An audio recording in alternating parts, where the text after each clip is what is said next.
Hello and welcome to the Tennis Podcast, live from Melbourne from Tennis Podcast Towers. For those of you that are joining us on YouTube, this is our kitchen. David and I have accidentally matched outfits today, and Matt is wearing his Fulham t-shirt. A little bit of bonus content as a reward for people joining us live on YouTube.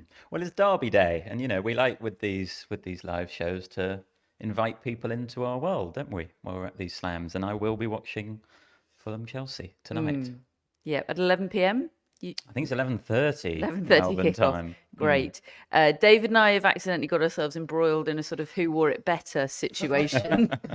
Yeah, I did briefly offer to change into an on the boat one, but the view was that one of the last times we were doing this, the words were uttered, so we might as well wear shit the microphones.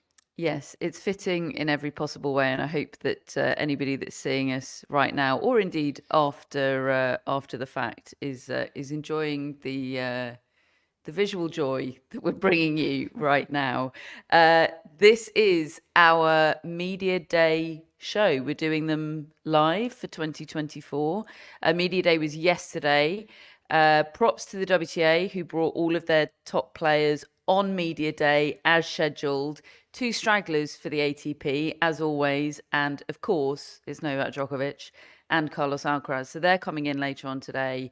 If they've got anything interesting to say, that sounds a bit harsh. Whatever interesting stuff they have to say, we will make sure we inform you about it over the course of the next couple of days, or probably tomorrow, because Novak Djokovic opens tomorrow evening, doesn't he? But we've had a lot from Novak Djokovic over the past couple of weeks in Perth, of course, at the United Cup, and Carlos Alcaraz.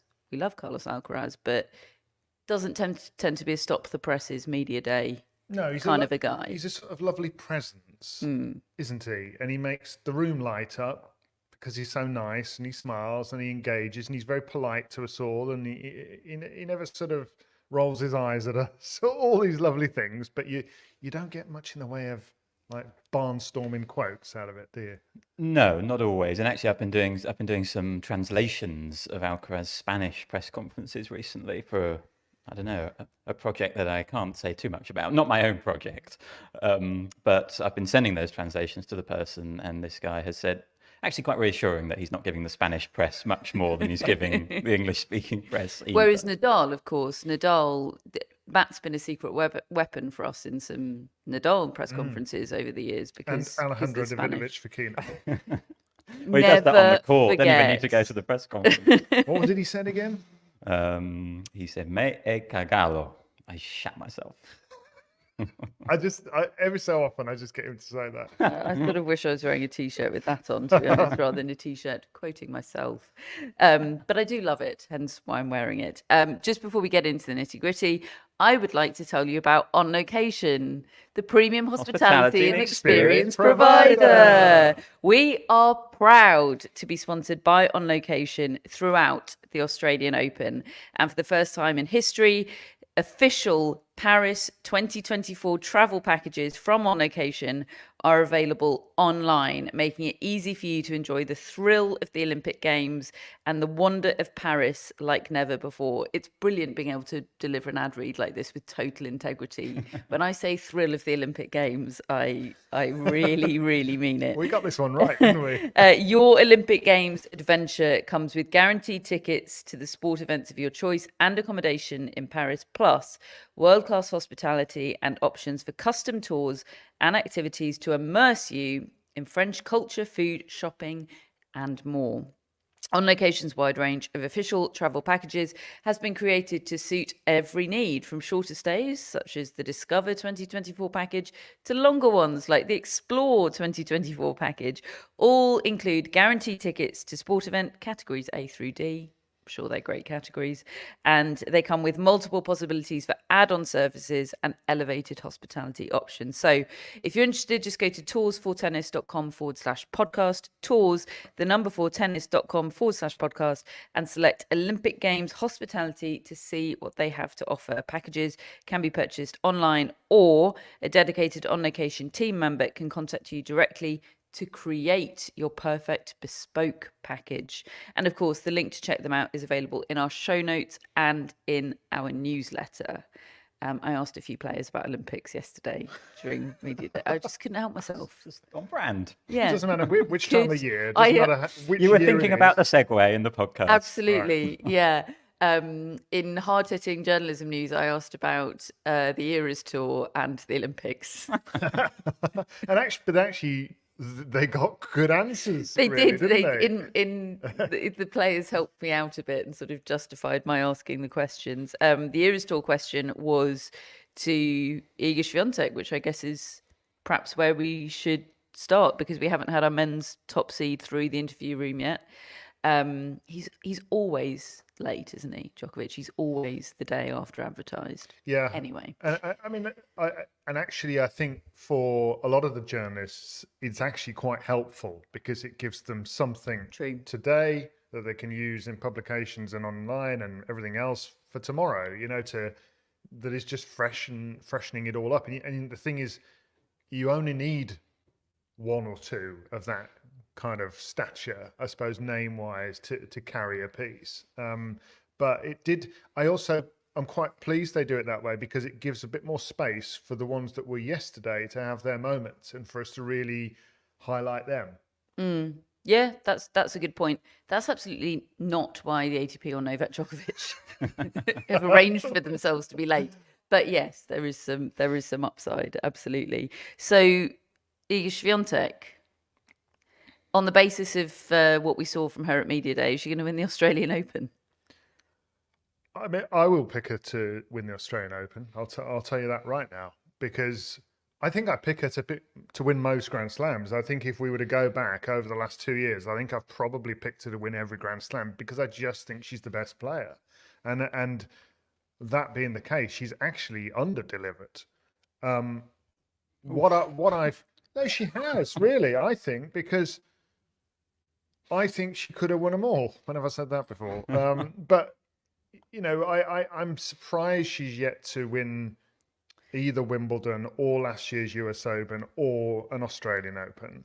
If you'd have told me she'd won none of those in that time period, I'd be surprised. It was quite interesting, though, wasn't it? Because she spoke about the US Open that she won in 2022 yesterday as a surprise, because she was talking about, and again, it was Matt Futterman that asked the question about her new serve that she's got this year and sort of how it came about. And she actually said that she was planning to change it all the way back in 2022, but then sort of said, but then I happened to win the US Open. And I thought, why would I change it after a success like that? But it's clearly been something she's been thinking about for a long time. But it is interesting. If you look at her slam count, obviously she is amazing at Roland Garros. We know that for sure. She's the best player on clay by far. But she's only got that one US Open title. Like, it's a lot more open when we get onto a hard court. And, she said she won that US Open kind of as a surprise. She didn't have anywhere near her best tennis. But I do think since the 2023 US Open, I think Swiatek's got better in a way. I think briefly going to number 2 in the world was actually a really helpful thing for her. Relieved a lot of the pressure she was feeling. She described the off-season as peaceful, didn't she? And, only Caroline Garcia's really taken sets off her in the last sort of 15 or 20 matches or so. She is in brilliant form. And, she spoke about her change to her serve as something that she thinks will help her in tight moments. She spoke a lot about, she feels like the losses she has suffered have often been because she's tight or stressed or nervous. And I think that would probably be our reading on a lot of those matches as well. She can seem quite stressed sometimes, and the unforced errors can come. So, that's always there for Swiatek, but it feels like she's getting it under control even more. And I do think, based on her form, she's got to be the favourite, hasn't she? I mean, I just think it's so hard to beat Iga Swiatek. And, Australia feels like a slam where she hasn't quite played her best yet, but I'm expecting that to happen this fortnight. It's interesting. She's done some sort of explaining why she hasn't won those, or hinting at why she hasn't won those slams that you were expecting her to win, those failure slams, David. And sort of she explained about the US Open last year. She said she was really stressed during that US Open. Now, she didn't tell us that at the time, did she? And the same with Australian Open last year. Kind of after she lost to Raducanu, she revealed that she'd been feeling the pressure and expectation of having that target on her back. But she's quite hard to read body language wise, because she's kind of always pretty taut, isn't she? It's not like, oh, you can, I feel like I'm a pretty decent body language reader. I'm always looking out for, tightness in the jaw or slightly raised shoulders. And you can't really tell with her. And she doesn't tell you in the moment, I'm not quite feeling right just now. I mean, fair enough. Plenty of ex-greats will tell you, don't give anything away. It's a gift to your opponents. But she kind of does tell you a bit after the fact. And there was I asked her about the Eras Tour, because I knew she was a Taylor Swift fan. I asked her about that because I kind of wanted to gauge how much she was prepared to be loose and engage with a fun question. Because sometimes, kind of early on in her career, she was quite up for that, wasn't she? And Natalie, she's just not been quite as up for that. And she did really engage with it to start with. She said, yeah, I'm definitely going to go.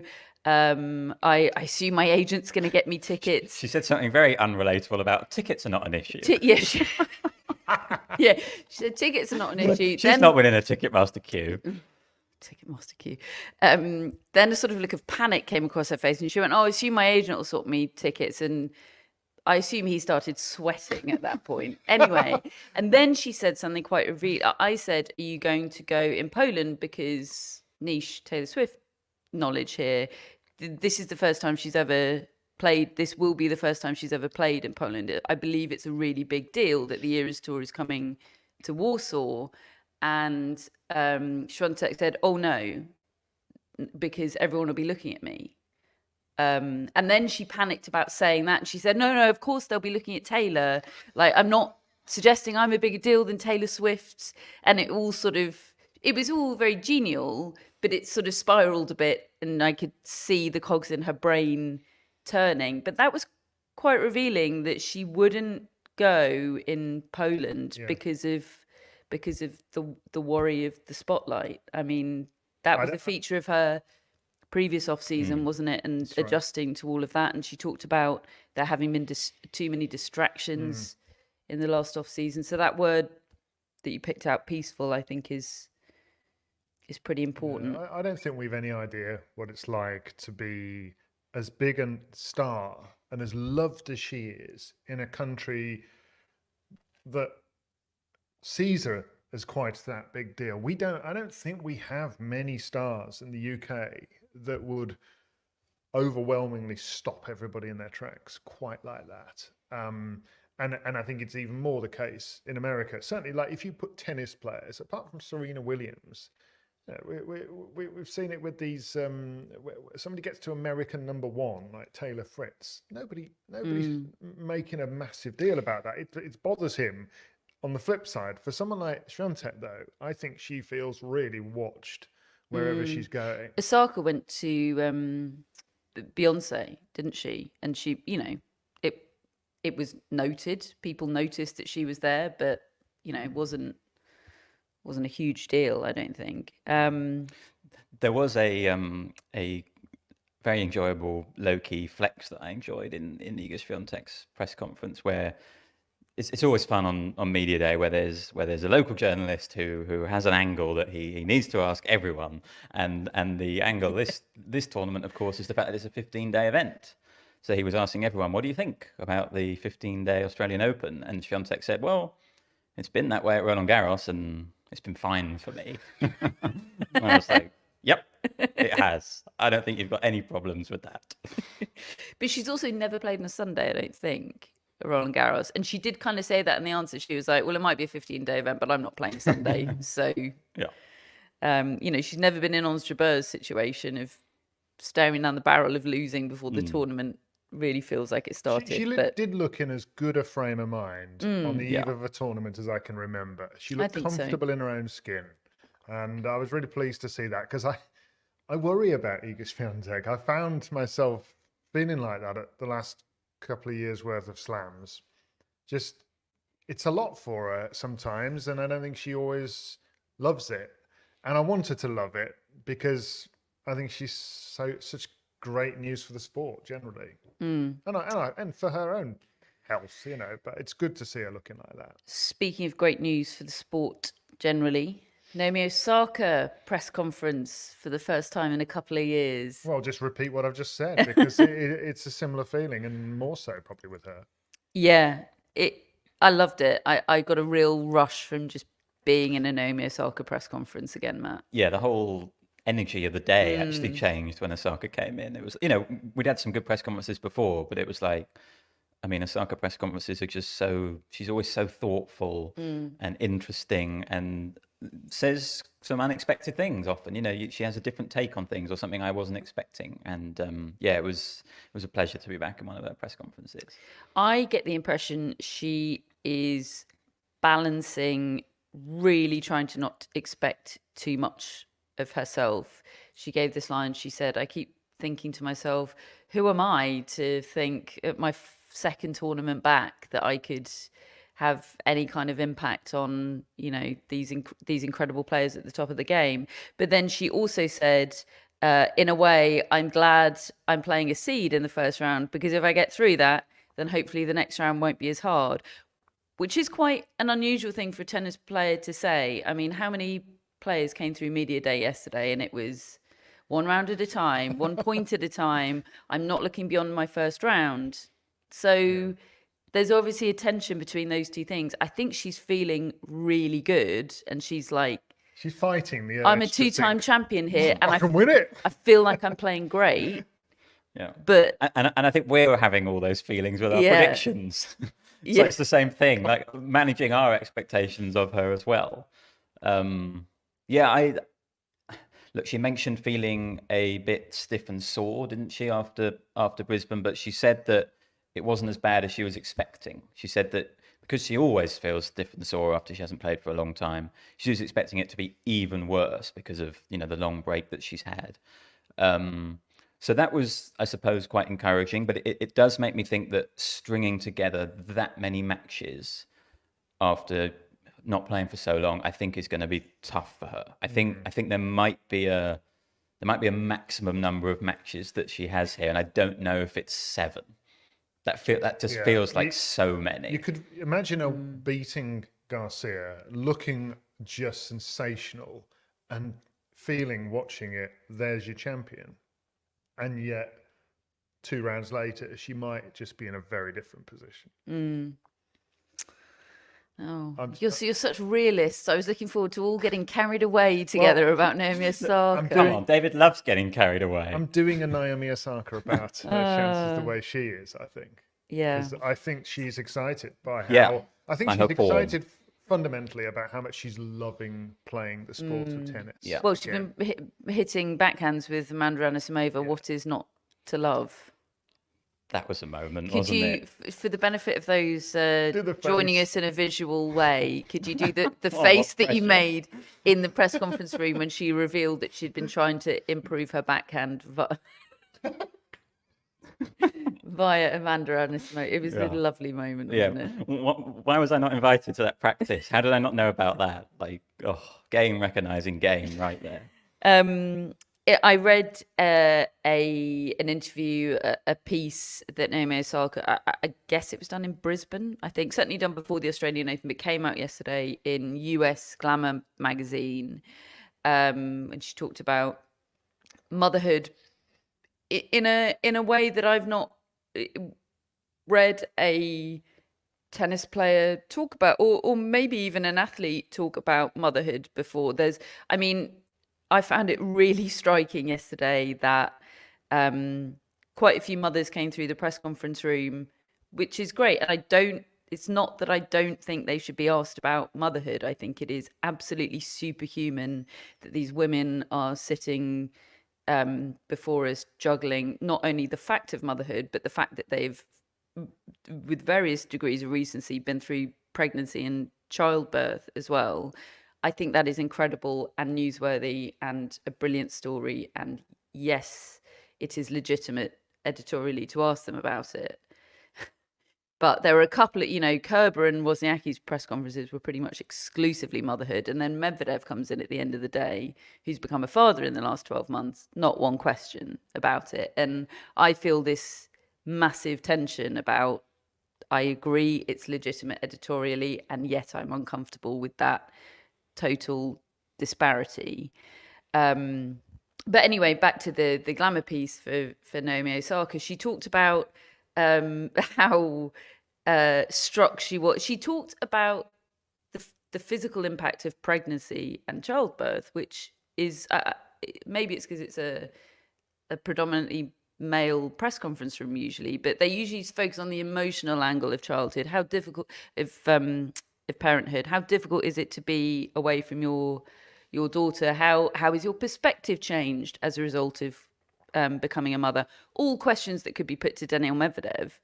The questions that can't be put to Daniil Medvedev are the questions about pregnancy and childbirth and the impact that has had on them as an athlete. And Naomi Osaka's there talking about how shocked she was about what it's done to her pelvic floor, and just how wild it was as an athlete carrying a human for 9 months and then trying to return to being an athlete after that. And I'm so glad she's talking about that, and also campaigning for statutory parental leave in the United States, which isn't currently a thing. One of 5 countries in the world that doesn't have statutory parental leave. Wild. Yeah, I loved it all. And I had heard her talking to your colleague Russell Fuller, David, on the BBC a couple of weeks ago in Brisbane, where she spoke about the fact that she's often asked about being an inspiration for mothers, and she's like, yes, I want to be, but also I want to stress that it's really not normal that I've come back so quickly. I had an incredible team around me that most people just simply would not be able to have. She sort of recognized her own privilege there in terms of being able to just have trainers who were working with her every single day to get her in this shape so quickly. And she's like, that's not normal. People shouldn't necessarily be trying to do that or live up to that. And I thought that was really important perspective. Absolutely. So important. Okay, so Osaka's not winning the Australian Open. Disappointing conclusion of that chat. But she could have a run. It sounds like you think. She could absolutely have a run, and I am not counting it out because, but I don't know how physically robust one can expect her to be, and how much gas is in the tank really for any athlete returning after such a long layoff to immediately go into a Grand Slam, let alone somebody who has given birth in that period. And I think not everybody's the same, are they? Not everybody has the same physical constitution, and so I don't want to judge her on everybody else, but I'd be surprised. I think she will win another Grand Slam title, but I don't think it's going to be this one. I just wouldn't completely count it out because she's that good, and she does look bloody fit. When she walks down that Rod Laver tunnel and touches her own name, and gets that energy source of her as a former champion, I'm going to be like, okay, she can win the tournament. Such a great mover. Such a long way. And also, when she's won her majors, there's always been like a match that was on the edge. She's always overturned something or With come a back from a surge. deficit with a surge. And is that still there? I think it probably is, but Bloody hope so. I bloody hope so. But it's There was a moment in time where the Naomi Osaka surge was the best thing in tennis. Yeah.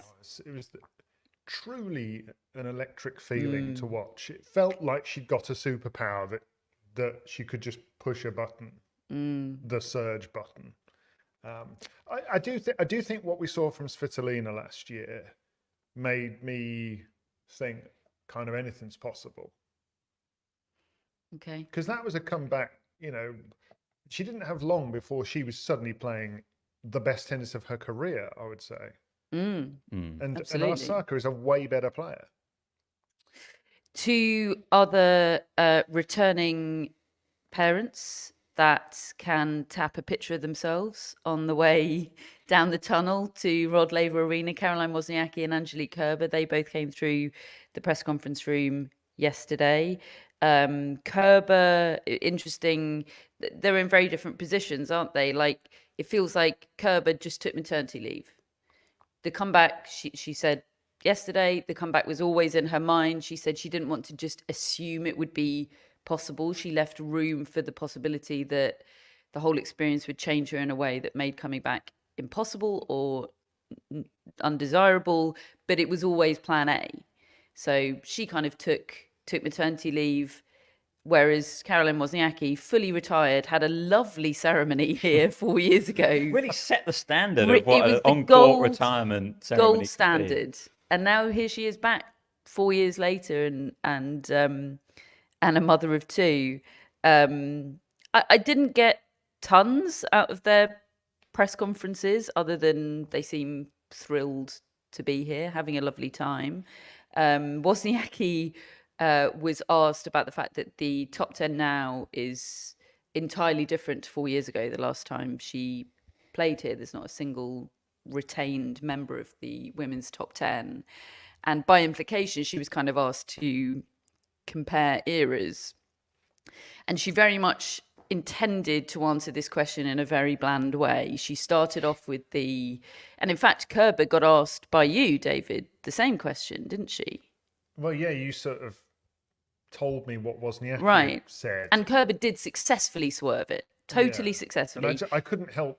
I wanted to then see what she thought, really, right? Because Wozniacki's had been genuinely quite interesting. Yeah, so Kerber just said, you can't compare eras, everyone's great. Obviously, Serena may be in a category of her own, but who can say? Caroline Wozniacki started off saying that. It was all going very well. And she said, you can't compare eras, but you also can't compare anyone to Serena. Fine. Pretty uncontroversial at this stage. She said, I think when she was on, she would have beaten anyone playing now. I think Iga Swiatek might have something to say about that. I don't know if I kind of hate comparing eras. I don't find it fun or interesting, but because that can't really be challenged. It's like doing a philosophy degree all over again. I do sort of feel like with a player who's struggled against big hitters a couple of times, Ostapenko, Raducanu the last year or two, imagine Serena with the serve full throttle. I think Swiatek could actually learn how. I think she will get better. I mean, this is what Kerber was saying, wasn't it? That Swiatek's getting better. She's going to get better, and I do feel like her top level, her ceiling is so high. But no, it was really interesting to hear the way Wozniacki was just dismissing this current era. Yeah, because she ended the answer by saying the old top 10, she referred to it, and I think by implication there she meant the one that I was in, was the greatest ever. Sorry, Martin Navratilova and Christian. Yeah, so I was world number one in the greatest ever era. Just checking before. Yeah, Coco Gauff was the last woman through the press conference room yesterday. In the main press conference room, anyway, we obviously went to Emma Raducanu's press conference, which was populated mostly by Brits. We will touch on that in just a moment. But Coco Gauff, her first slam as a Grand Slam champion. It was her that I asked about the Olympics. She said it's a priority. Quite right too. She really wants that medal, doesn't she? Yeah, and then made a great point. I think that like a medal, like she sees a a gold in mixed or a gold in doubles as equivalent to a gold in singles. Like, And I get that. I I get get how that. I get Olympics how is a that's different. leveler in that way. Like an Olympic gold medal or bronze medal, it's silver. I'm really not fussed about. That is what you want. It's on your mantelpiece. And there was a funny moment, I thought, where she was talking about her potential mixed doubles partners. And I think there's 2 mixed doubles teams per nation, and obviously, Jessica Pegula always plays with Austin Krajicek, and honestly, they're not great together. They're not. They're not a great team. No, And the US Open was.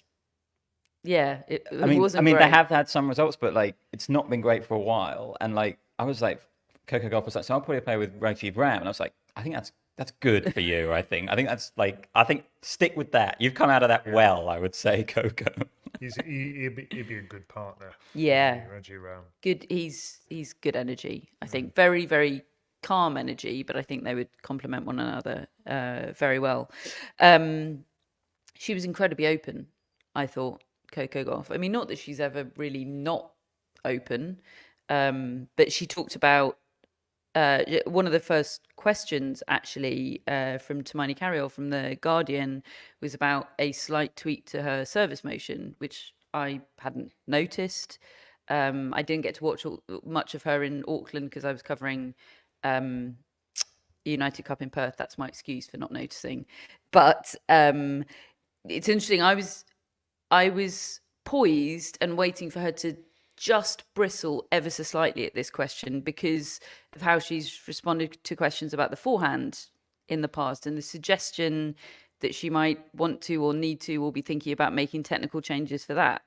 But she was really open about it, wasn't she? She said, yes, I've made a very small technical change to my serve. It took me 2, maybe 3 days to get comfortable with it. It'd be great, wouldn't it? Better pull that up. And she said the aim is to make the ball toss more consistent, which is my bête noire with serving, the ball toss. So I'll pay special attention. Yes. How many days would that take? More than 2 or 3. More than are available in the universe, I think. And I thought she gave a great answer, again, to Matt Futterman's question about sort of how long it took to sort of process the US Open win and all that kind of thing. And she said that she'd never had it in her mind that she would be a 1 slam person. This was such a good answer, wasn't it? So it was like, it was great. It was a big deal, but like, it was a step on the way. Like, she's not where she wants to be yet. So obviously it was a big deal, but also I think she maybe didn't expect it at that slam. She spoke about how she didn't have her best tennis. She'd maybe sort of slightly checked out of the season, it sounded like, sort of after Wimbledon, in terms of like, okay, this isn't going to be a great season. Let's just play a bit more free. And that obviously created this incredible summer for her. But, she said she wants to win double-digit slams. Again, I wondered if she might. So there was the answer to that question to Matt Futterman, and yeah, she said, I know some people when they just want they want to get over that winning a slam hurdle, and when they do, it's like, what's next? That's what she said. Dominic Thiem immediately sprung into my mind there, but there are plenty of examples, but that was never her mindset because she always intended on winning multiple slams. And then it was followed up. There was a follow-up question to that. Are you prepared to put a number on how many? And again, I thought, we're going to get a shutdown here. We're going to get a really polite shutdown. Yeah. And she said, I want to win multiple. I mean, I guess double digits. And like she said, I think it was the last year or 2 I've wanted to win double digits.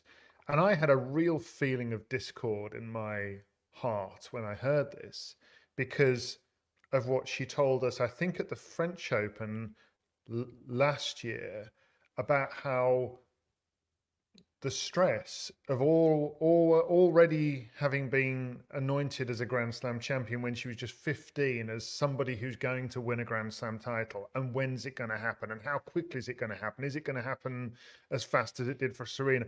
That put enormous pressure on her. And understandably, and probably held her back for a while, and she got really stressed and quite depressed. And listen, I just thought, hold on a minute, which is it? Because you've just given yourself the target of multiple Grand Slam titles, double digits. So you win 2 more. You've just put this image in everybody's head of, okay, but is she going to reach 10, like she said? Now, I'm the one with the problem here, right?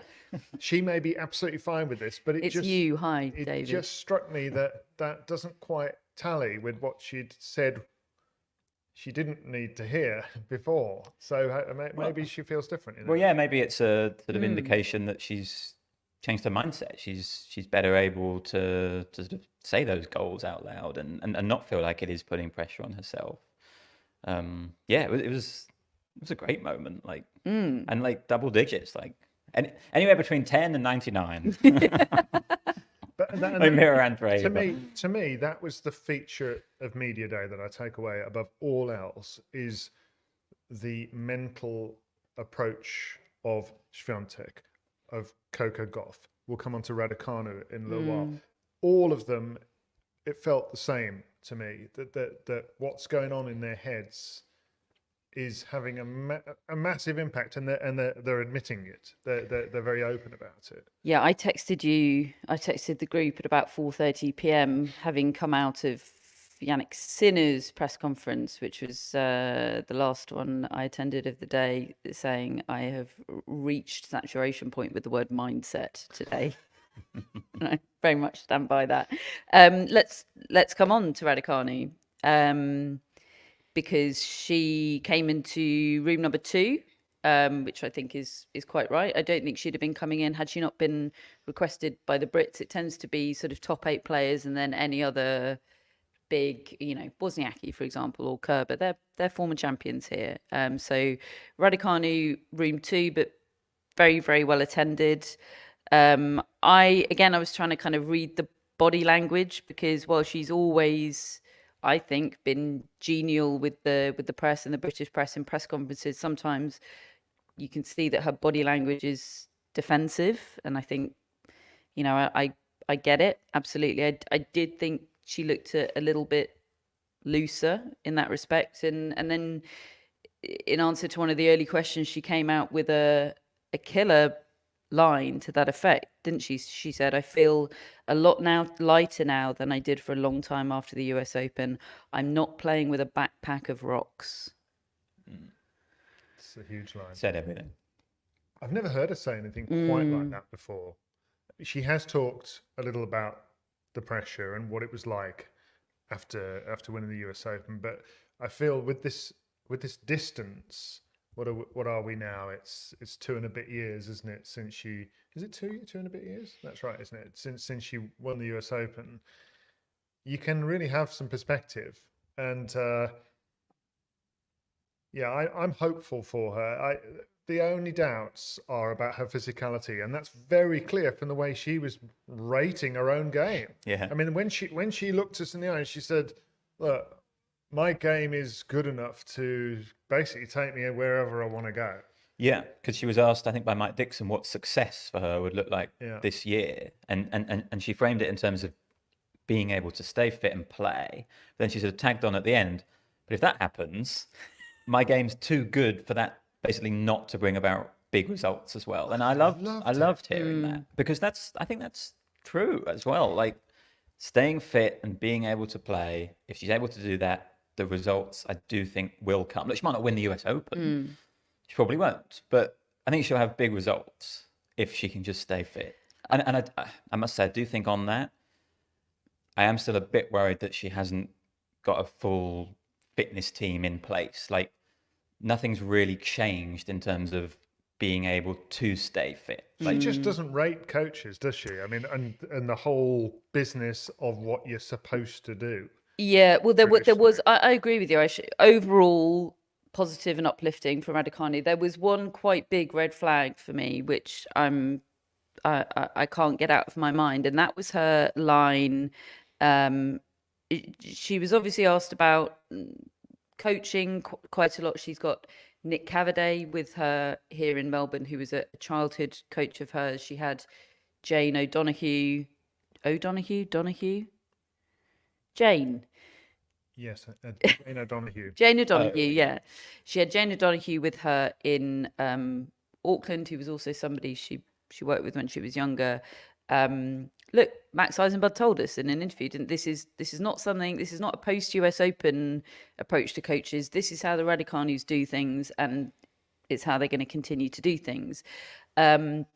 She was obviously asked quite a lot about that.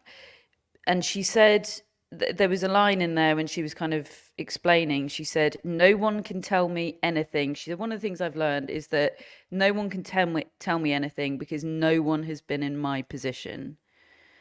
And she said, I think that's been, realizing that has been part of a toughening up process for me. And look, I get it. I realize that there are some things in life and in sport that you just need to hear, that will only land if you hear them from someone that has been there. Andy Murray with Ivan Lendl. I don't know what Ivan Lendl said to Andy Murray to get him over that line, but it definitely needed to come from Ivan Lendl, who'd been in the exact situation that Andy Murray had been in, with 5 Grand Slam finals without winning one. I get that is a thing, but Andy Murray's had plenty of other coaches that have been in nowhere near the situation that Andy Murray has been in, that have contributed a lot to him getting into those Grand Slam finals and contributed to the position where Ivan Lendl was able to get him and the team over the edge. That there is plenty to be learned from other people as well. And I'm a big believer in psychologists and therapists and all of that, and to kind of discard that whole discipline and whole world of help that's available just because people haven't been in the same shoes as you, I find a bit of a worry, and an incredibly isolating, lonely mindset. We should have a honk. We should have a honk that goes off whenever anyone says mindset. That sounded so lonely to me, because, I mean, literally nobody's been in the position Emma Raducanu has been in. No, nobody. So what? There's only you that you're prepared to listen to in the world. Yeah, that made me a bit sad. She was specifically talking about psychologists, wasn't she, in that answer? And I did think that it probably tells you how hard it's been for her to find anybody to trust the last couple of years. And she referenced that as well, didn't she? You know, if would you do anything differently over the last 2 years? I probably had to work out who to trust, was the gist of her answer. And surrounding myself with the right people. It's tough. It's tough for her to know which way to go, because she still has that completely independent streak and belief in her own mind and her own opinions and and I think that's been instilled in her and probably reminded to her by her dad, from what we hear. I hope she works it all out. Me too. I really do. Coming on to Andy Murray, he was the first through the doors, wasn't he? Nice and prompt. 11:15 a.m. Sort of quite an unremarkable Andy Murray press conference, really, other than the fact that he was kind of pledging, I think, to at least try and make his first round match against Thomas Martin Etcheverry less of an ordeal for himself and for us than their 2 previous meetings. You'd expect him to be hitting beefy shots in this match, because and there was this great line where he was asked about his previous matches, I think by Simon Briggs against Etcheverry, and what ordeals they had been, and he said, well, I think it's me that made them ordeals. He said, I think I made pretty much all of my matches pretty physical last year. Yeah, because Simon framed the question in terms of Etcheverry making the match physical, and he was like, I'm doing that myself. and he spoke about his serve, didn't he? He said that in his matches against Etcheverry last year, he felt like he didn't serve well enough, so he wasn't getting cheap points. He makes a lot of returns, so it was a lot of long rallies, and I think you're right. I think he needs to play a bit more first strike tennis, big serve, big forehands. For all our sakes, Andy. Please. Daniil Medvedev was the other sort of significant, well, Yannick Sinner as well, although that was a sparsely attended press conference, let me tell you. I put my hand up to ask the first question because I couldn't handle the awkward silence.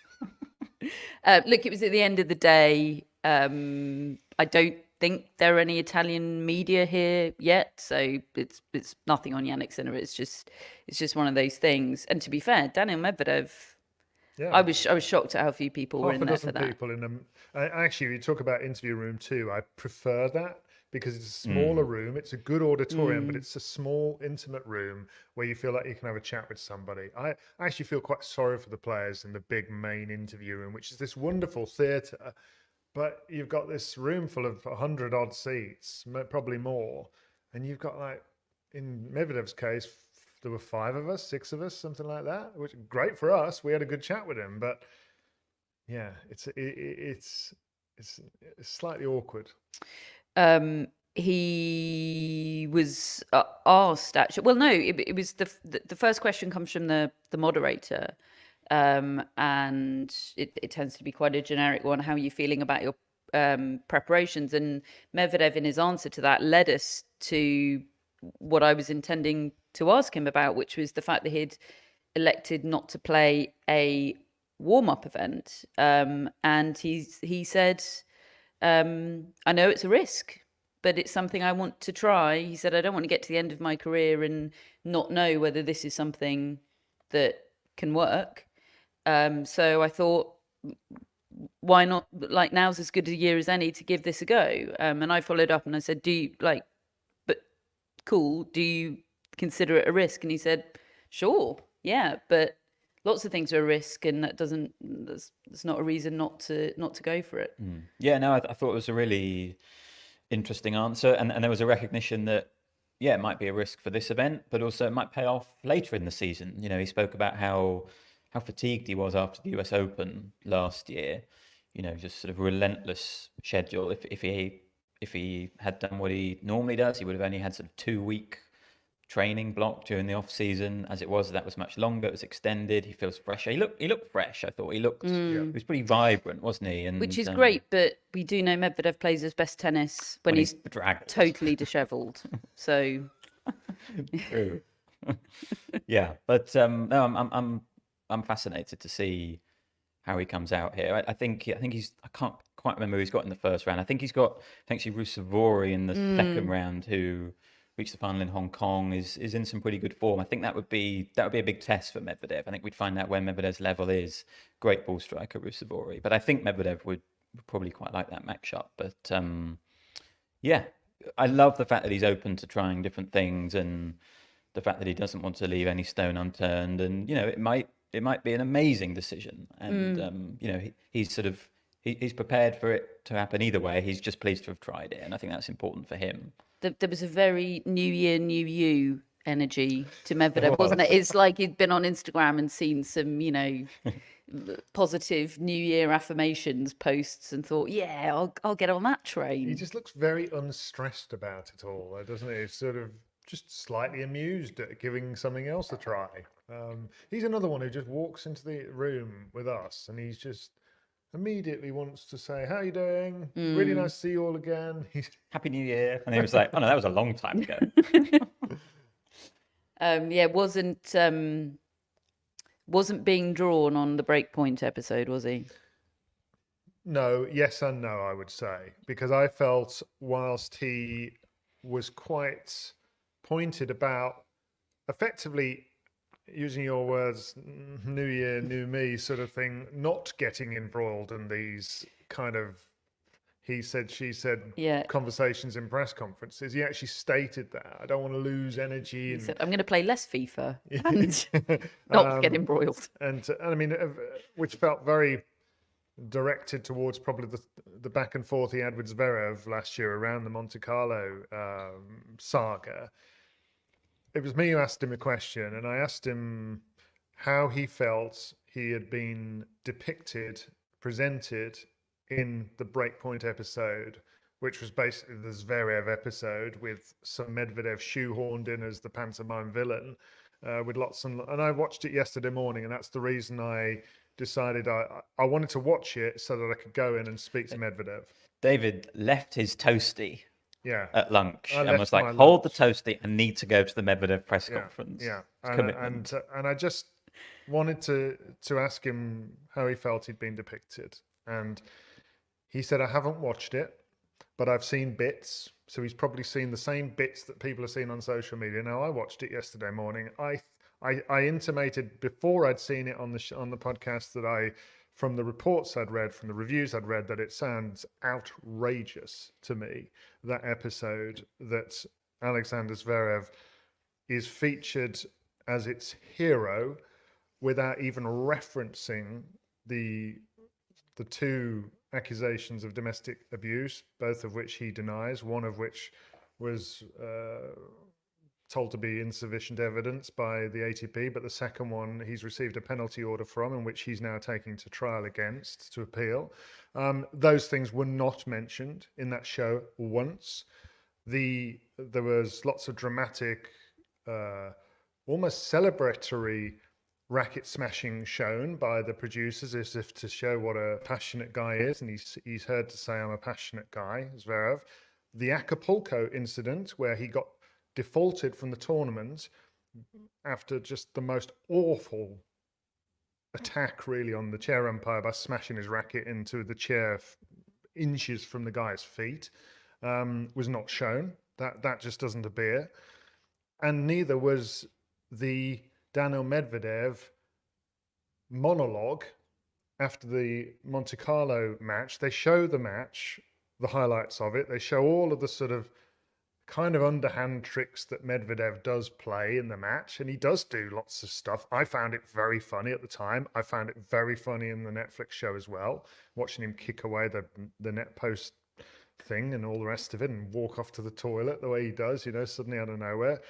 But you don't hear Medvedev's response and subsequent takedown of Alexander Zverev. The whole thing was designed to show Alexander Zverev as the hero and, frankly, Daniil Medvedev as the villain. That's what happened, and I think it's outrageous, and I think that Daniil Medvedev thinks it's outrageous as well by what he wasn't saying.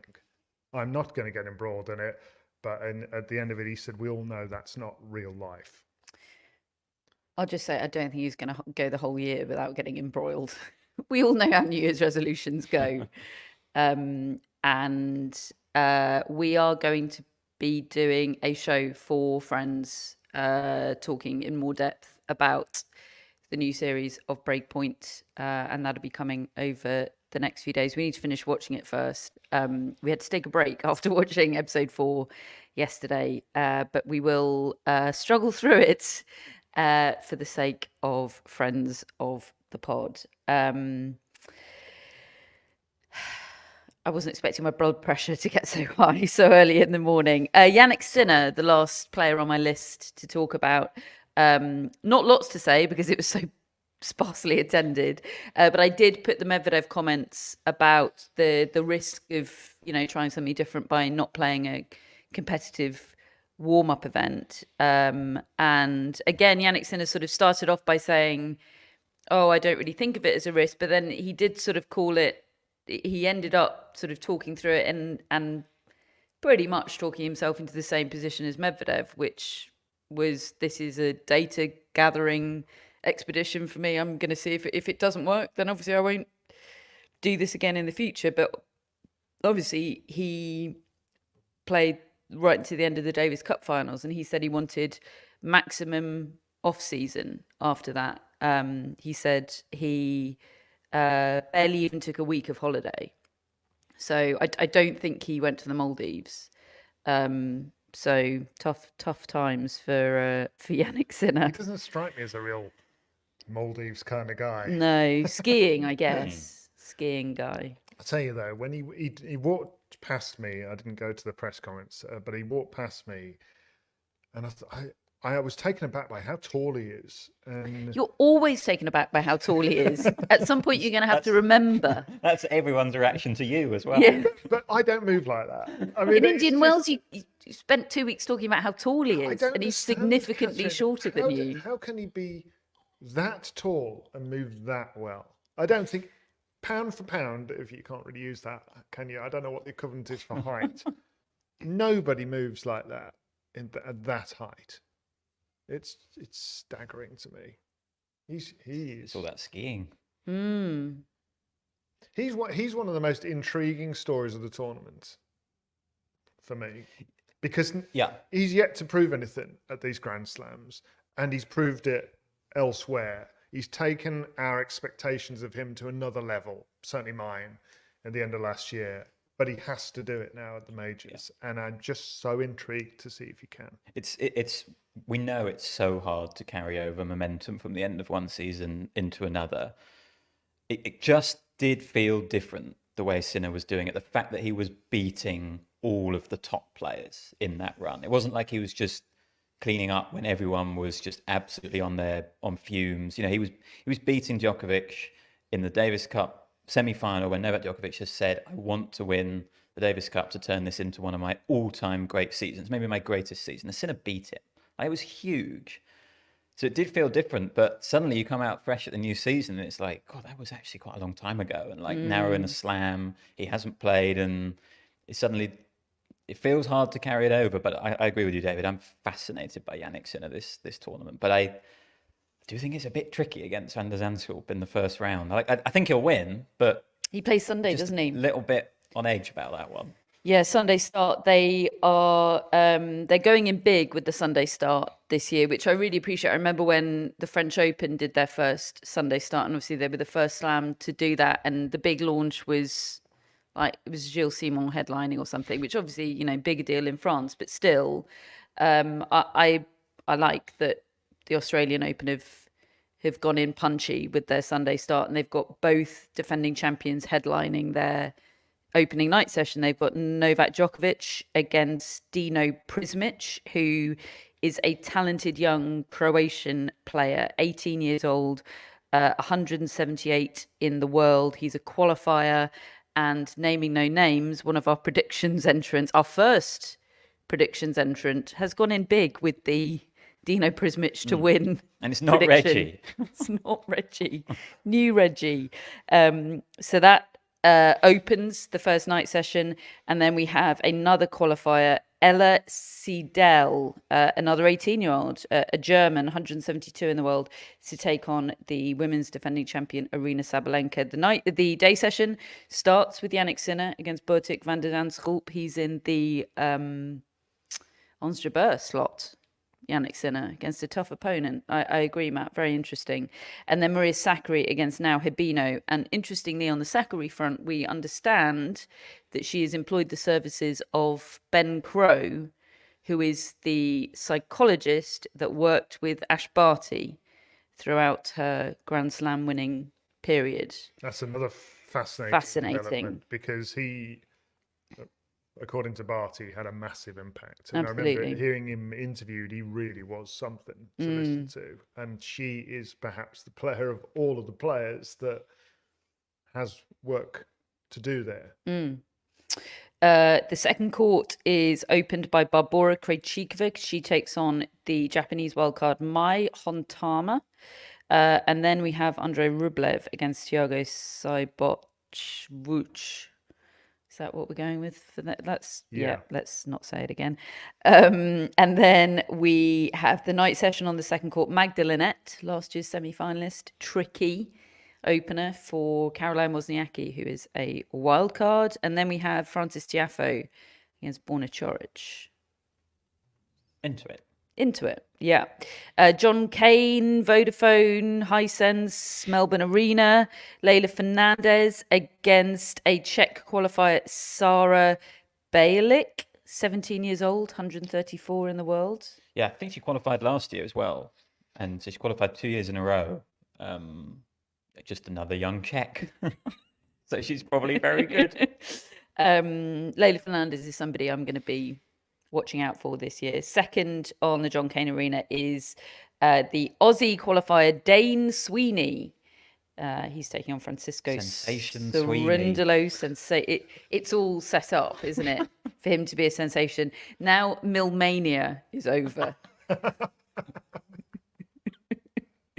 Yeah, poor old John Millman announced ahead of time that the Australian Open was going to be his last tournament. Didn't get a wild card into the main draw. Played qualies, lost in the second round of qualies. Yeah, and that's just tough. Tough. The headlines were that Millmania has come to an end. Taylor Fritz is third on the John Cain Arena. He takes on Facundo Diaz Acosta. What else do we have? Kia Arena, one of my favourite courts. Matteo Arnaldi has got a sensation. Adam Walton. He's 24. He's ranked 176 in the world. Is Adam? He's a wild card, and he's got Arnaldi. Then we have Elise Cornet, who is a wild card as well. She takes on Mira Timofeeva, 24-year-old Russian player. Samsonova against Anisimova. That's what I was looking for. Yes. Third on the Kia Arena tomorrow. For anyone messaging us saying I'm coming to Melbourne Park, I'd like to try and bump into you if I can. Matt will be at Samsonova, Anisimova, third on the Kia Arena on Sunday. And very handily, it's the nearest court to the media centre. It is, yeah. It's all coming up, Matt Roberts, folks. And then you can stay on, Matt, because not before 5 p.m. over there. You've got sensation, Jason Kubler against Daniel Galan. Anything else of note? I won't be there for that. Fabian Marozsan is on the 1573 Arena. What else have we got? Daria Snegur. She qualified. I couldn't take my eyes off her in qualifying yesterday. So. I'm very interested to see whether Marozsan ends up becoming anything more than the bloke who once beat Alcaraz. A bit like how Evgeny Donskoy almost beat Roger Federer once and probably lived off that. He did beat Roger Federer. Okay. He lived off that for 2017 Dubai, just after Federer won the Australian Open. At least half a dozen years he lived off that. Alina Korneeva is somebody I was going to draw attention to. She is third against Sara Sorribes Tormo on court 6 tomorrow. This is one for real nerdy tennis fans, but she's qualified. And if you're thinking, gosh, I recognise that name a bit, she was big in juniors. She won the first 2 junior Grand Slams of the season last year, and I think she won some junior Grand Slams the season before. So this is her transition. She's been a very, very big deal in the juniors for quite a long time. So we'll see how she can get on with that transition into the seniors. Lloyd Harris against Quentin Alice is a first round. Jodie Burrage against Tamara Korpach for British tennis fans is first on court number 13. David had a good time watching Leolia Jean qualify yesterday. Yeah. She's got Caroline Dollarhide in the first round. Court 13 tomorrow. It's slightly confusing. A lot of the courts start at very different times. There's like a batch of courts that start at 11. There's some that start at 12. I think there's some that start at 1. It's coming in waves. Would that be Sunday related? I guess so. Unusual? And maybe I think so. I think they're staggering it, really, aren't they, across the 3 days, the first round. So it is a little bit. Check your apps. It's going to be an adventure for all of us tomorrow. What's going on? We're going with the Iga Swiatek approach of we've done Sunday starts before and they've gone well for us, so we're going to be fine. That's just about it, folks, for your first Media Day show of 2024, except to tell you about Usher, our mascot, brought into our lives by Katie, the 13-year-old Labradoodle. Hello. I don't know if Katie and Usher are with us right now, but hello.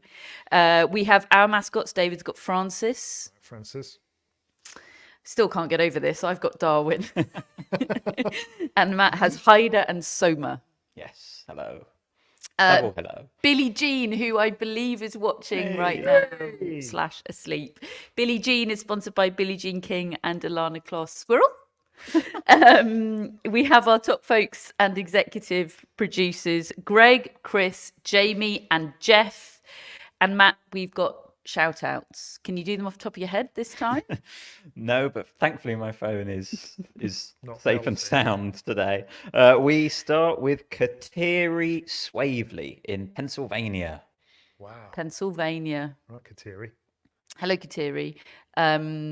What was the surname? Swavely. Swavely. Little bit like Sweeney of Dane Sweeney sensation fame. True. That's the best I can do. Pennsylvania, though, not a state that Matt and I have driven through. Although Matt did go to Pennsylvania last year. Yes. Home of Scranton? Correct. From The Office? Very good. That's all I've got. I went to Pennsylvania and forgot to play and listen to Streets of Philadelphia while I was in Philadelphia. It's one of my big regrets of last year. You've got to go back. Yeah, I do. We also have Eleanor Lucero, who is in Massachusetts. Which is a state that we've driven through. Right, Eleanor? Any more specifics about where in Massachusetts? Lowell.